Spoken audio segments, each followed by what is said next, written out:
This is Scott the Fix-It Guy. Today we have the Whirlpool Direct Drive washing machine series 70, 80, or 90 that isn't spinning and isn't draining due to a faulty lid switch. The lid switch broke off the screws that hold it in.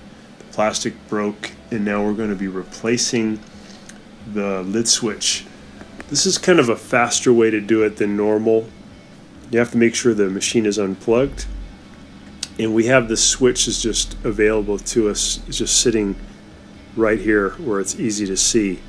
So we're going to pull the switch toward us, and we're going to actually cut the wires that are holding the switch on pretty close to the switch. Again, make sure it's unplugged.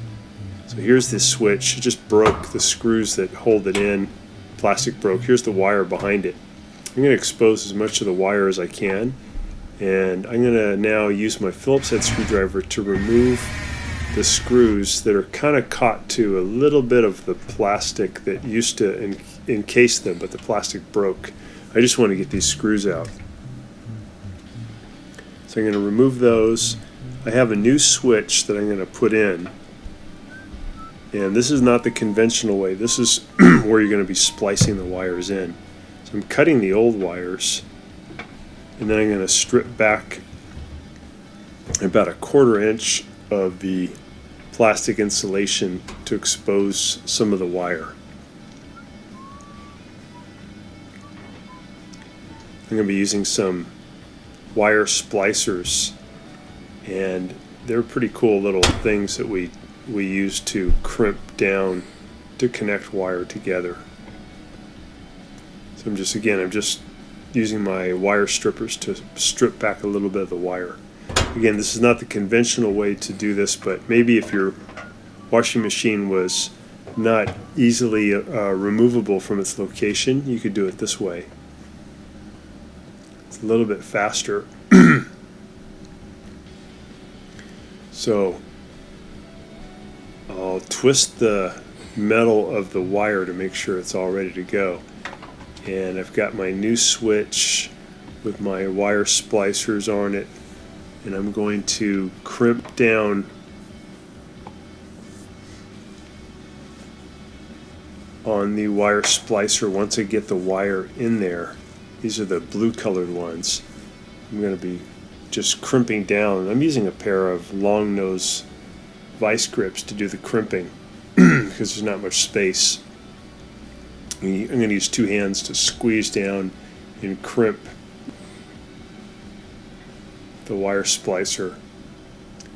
And we got them both in position. So now I'll just push the switch up into the frame, and I'll put the two Phillips head screws in.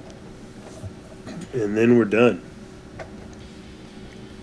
So this is not super easy to do because the wire is a little bit hard to get to. You only have about 4 inches of wire to play with when you cut off the old switch. So what I like to do is push down on the tub a little bit to create more space. So I'm just putting in the other Phillips head screw.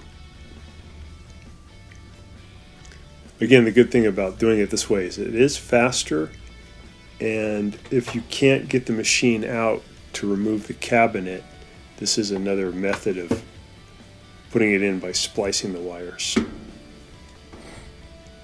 I'm just going to tighten up these two Phillips head screws. I'm holding on to the switch while I do this. Don't want to over tighten these, just get it where they're snug because otherwise it can crack the plastic. Usually the reason these lid switches break is the lid drops too quickly and it just breaks the plastic. So it's always good to kind of baby the lid down.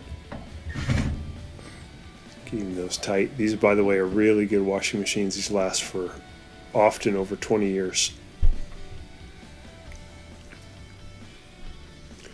Okay, there we go. And we'll test it out, make sure it's working. Set it for spin. If the lid switch doesn't work, it won't spin and it won't drain. It actually won't make any noise. That's a good sign.